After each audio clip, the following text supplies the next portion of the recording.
My name is Maya Keska.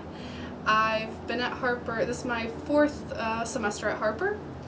How has the war affected me? It greatly affected me, I would say. I went there expecting only to go for a week, and I've realized that I'm paying more attention to the news altogether, and I am less willing to spend money on unnecessary things. Uh, yeah, because I see how people struggle without it in different countries, and I see how you should really think wisely about how you spend your money. And I just feel guilty whenever I spend it on anything other than supporting the cause. My stepdad is from Ukraine, and he was helping since the first day. He went there just to visit his family, and unfortunately, while he was there, the war broke out. That's when he decided to sort of take his whole family and move them across the border to Poland. He transported his family across the border because he had an American citizenship, so they let him across the border pretty easily. Then he started to transport supplies over to Ukraine and transport people from Ukraine to Poland, and he goes across the border a lot, maybe 3 times a week. And he came back right before I went out, and we sort of like switched, and then when I came back, he went out again. Yeah, he's really struggling. His whole family is from Ukraine, so it's quite difficult, and he feels very personally about it. Well, there's always a sort of moment where my heart stops when he doesn't answer the phone, and we can only call on like third-party apps like Viber, Messenger, or whatever, and I'm like, oh, does he have connection? Is he getting my calls? Is he just... There's just a million thoughts racing through my head. He doesn't talk about it much, because it's an everyday occurrence for him, so he doesn't mention every little detail, but at the beginning, he would mention a lot how heartwarming it was to see all the volunteers on the border helping so many people, and so many just neighboring like Polish cities coming and supporting, and the not just like financially, but also with their time and their efforts, and he said that he's cried on multiple occasions just from how heartwarming it is to see everyone from all over the world come together to support Ukraine. I'd say donate what you can. If you have money, I'd say donate money. If you have time, then donate your time. There's a lot of different organizations that are doing a lot to support Ukraine. There are places that you can go and like separate and fold up clothes and package them to send out. There's a lot of places that you can volunteer your time to help the cause. I don't recommend for everybody to go to Poland right now and to volunteer. That could be a little overwhelming and scary for a lot of people. It's not for everybody. Physically and psychologically demanding, for sure. But yeah, I'd say donate what you can, if whatever you have and whatever you're willing to give. My name is Anastasia. I've been a student at Harper for a year, basically. 1 semester. This is my 2nd semester. I mean, I am worried. You can't really just not be worried. My family, thankfully, is safe, and that's one of the things that makes me not lose my mind at the moment. But it makes everything here feel very insignificant, because all the news that Americans receive, they're very filtered, and everything I see every day, every 5 minutes, I get photos and videos of people being killed, tortured. I see videos of people laying on the ground with their hands tied, bleeding out, and compared to that, seeing people have a normal day I feel a little bit jealous. Well, I started kind of trying to mentally exhaust myself all the time, because I used to, go on YouTube or play video games to have some sort of entertainment, to get like a break from things. But now the only things that are making me feel very happy or kind of things I laugh at is when I see videos of our soldiers when they kind of make jokes when they're in the field. It just makes me feel hopeful because I feel guilty by being here. Every day I feel guilty because I can't be there for my family, I can't be there to help our army, our soldiers, and seeing that they're not completely depressed and just, going suicidal in their heads makes me feel very hopeful. It makes me have belief in our country and our army.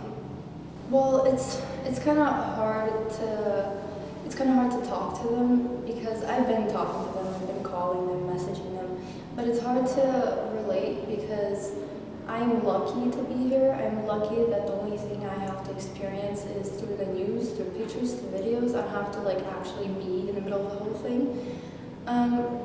It's hard for my family because most of men who are under age 60, who have injuries, they haven't gone to war.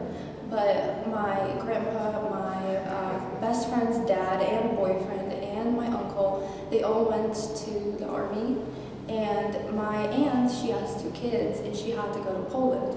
And she hasn't traveled that much before, so she just had to go to a different country where they have different customs. Obviously Poland is similar to Ukraine in many things, but when you have 2 kids, how do you explain all that's happening? And for my aunt, it's been very hard because her husband's not with her. She's alone in Poland with her 2 kids, and she's trying to, make their everyday situation so much better because they're kids. But I feel like it's very hard for her. Also, my friend, my best friend, every time I come back to Ukraine, I've known her since the childhood, every time we hang out, she went to Australia, and she's been there for a month. And for me, that's crazy because she doesn't know English like we do, right? She doesn't know any other languages, so she went to a different country with her mom. Her dad is in the military, and she's just going through so much stuff. All her friends are also struggling, so I can't imagine what she has to deal with every day. Positive of being here is that I get to speak with people who are here, and I get to kind of make a transaction in a way when it comes down to donations, to anything of sorts, because all of these, just donating to general groups of people is hard because there's a lot of stealing, there's a lot of fraud. So we've been doing these things where it's more one-on-one donating, like hands to hands. And that's the best way to actually give the people who need things like medicine, water, food, anything. That's the best way to actually 100% give it to them. Because on the way to there, usually what happens is people either steal or they take it for themselves. And because I'm here, I'm able to help my parents speak English with other people while also translating to Ukrainians, and while work as a translator, I guess, and provide kind of a safe way to transport all of these goods. I think people need to really find out things before speaking about whatever it is they think they know. If you don't have anyone who you know who's Ukrainian, you haven't spoken to them about any of this, in my opinion, you have too much of an objective opinion to talk about this. Because I've had people tell me, oh, you can't generalize all Russians, you can't hate all Russians. Why not? They've been trying to destroy my culture, all the songs, all the cuisine, all the stories, all of our history, all of the history my grandparents and grandparents and all my ancestors had to go through. They've been trying to destroy it for over 50 years. Why can't I hate them?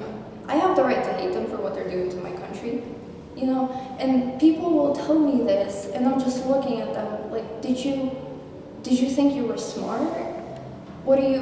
You can't talk to me about this until you talk to either someone else or unless you discuss this with me beforehand, because you have no idea how Ukrainians are feeling right now. We have never united so much. We have never tried to lift each other's spirits so much. it's just the way everyone is understanding each other right now is very, very heartfelt and very beautiful to look at. But this only happened because Russians every 10 or 20 years are trying to do something to us. Hello, I'm Ilya. I've been here at Harper for about a year. Personally, it's obviously been pretty hard. I have a lot of family in Ukraine. I have some in Russia still. So you know, on that side, it's been pretty hard. You know, worrying about their safety. Obviously, it's been taking a pretty heavy mental toll on me. My mother works with sending packages to Eastern Europe, so it's been affecting business too. So family in Ukraine, thank God most of them are in the West, save from most of the most brutal attacks. Family in Russia has been a little worse. When it first kicked off, I had my grandma. It was really weird. They completely denied the war even happening, despite having family like all over Ukraine. It insane for me to hear, and it really took a hit. And by now, all of them are afraid to say anything because of laws being passed in Russia. It's been hard just to think about, worrying about my family, friends, because I do have family friends in places like Kiev and Bielizerkva, which are like were thank God they're safe now, but we're right on the front lines for a majority of the war. Even aside from that, like day in, day out, looking at bodies of, my countrymen, seeing places I've been to blown to pieces, and like it's been pretty hard. Sometimes it's kind of hard to get out of bed, even start my day. I think just keep reaffirming support. Just even like, making it vocal that you stand with Ukraine, it helps a lot. Helps us feel like we're not alone. I think one of the most important things is it's tough to come to terms with, but it's genocide what's happening. Places the Russians are going into, they're taking Ukrainians out of the cities, out of like towns, villages, leveling them, taking them to Russia, sending them out to rural parts to work in. They've been destroying historical Ukrainian textbooks, Ukrainian literature. Multiple lawmakers in Russia, like members of the Duma, have been just straight up calling for the eradication of Ukraine. You have RIA Novosti, I think, the state-affiliated journal, straight up publishing an article on what to do and what Russia should do with Ukraine, and the contents of it were nothing short but eradicating Ukraine as an idea, the culture, like anything to do with Ukraine should be gone, wiped from the earth for them.